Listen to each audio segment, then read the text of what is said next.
কলকাতা থেকে কেদারনাথ যেতে চান? খুব সহজ। আপনি দেখছেন কেদারনাথ সিরিজ পার্ট 1। প্রথমে আপনাকে কলকাতা থেকে হরিদ্বার যেতে হবে। You can either travel by train or plane. Howrah থেকে দুটো ট্রেন পাবেন, উপাসনা কুম্ভ এক্সপ্রেস আর দুন এক্সপ্রেস। উপাসনা কুম্ভ এক্সপ্রেস দুপুর 1টার সময় হাওড়া থেকে ছাড়ে, আর দুন এক্সপ্রেস রাতে 8:25-এ ছাড়ে হাওড়া থেকে। আপনাদের খুবই শর্ট অ্যান্ড সিম্পল ওয়েতে কলকাতা থেকে কেদারনাথ যাওয়ার পুরো ট্রাভেল আইটিনারিটা বুঝিয়ে দিই। যদি আপনারা হেঁটে কেদারনাথ ভ্রমণ করতে চান, তাহলে আপনাকে কলকাতা থেকে হরিদ্বার, হরিদ্বার থেকে সোনপ্রয়াগ, আর সোনপ্রয়াগ থেকে গৌরীকুণ্ড যেতে হবে। গৌরীকুণ্ড থেকে আপনাদের আসল ট্রেক স্টার্ট হবে, যেটা কেদারনাথ মন্দির গিয়ে শেষ হবে। নাহলে আপনারা সোনপ্রয়াগ পর্যন্ত গিয়ে হেলিকপ্টার দিয়ে ডাইরেক্ট কেদারনাথ মন্দিরে যেতে পারেন।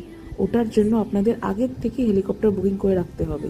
আর হ্যাঁ, সব থেকে ইম্পর্টেন্ট, কেদারনাথ যাওয়ার আগে official tourist care Uttarakhand portal app গিয়ে রেজিস্টার করে নিতে হবে নিজেকে, আর নিজের যতগুলো ফ্যামিলি আছে যারা যারা যাচ্ছে সবাইকে রেজিস্টার করাতে হবে। এটা হচ্ছে একটা অফিসিয়াল পাস, আদারওয়াইজ আপনাদের অ্যালাউ করবে না। এই সিরিজের নেক্সট পার্টের জন্য সাবস্ক্রাইব করতে একদম ভুলবেন না।